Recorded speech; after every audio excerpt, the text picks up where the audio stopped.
ST bus कर्मचाऱ्यांचं आंदोलन स्थगित झालेलं आहे। 29 जून विविध मागण्यांसाठी ते चक्काजाम आंदोलन करणार होते, मात्र आता त्यांनी आपलं आंदोलन स्थगित केले।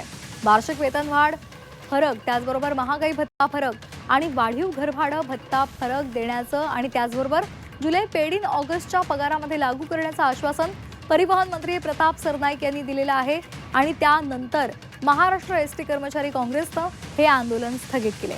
29 जून रोजी राज्यात हे धरणं आंदोलन अर्थात चक्काजाम आंदोलन केलं जाणार होतं, मात्र आता ते त्यांनी स्थगित केले आहे। तर सरनाईक यांनी म्हणजेच परिवहन मंत्र्यांनी आश्वासन दिल्यानंतर आता या एसटी कर्मचाऱ्यांनी आपलं आंदोलन स्थगित केलेलं आहे।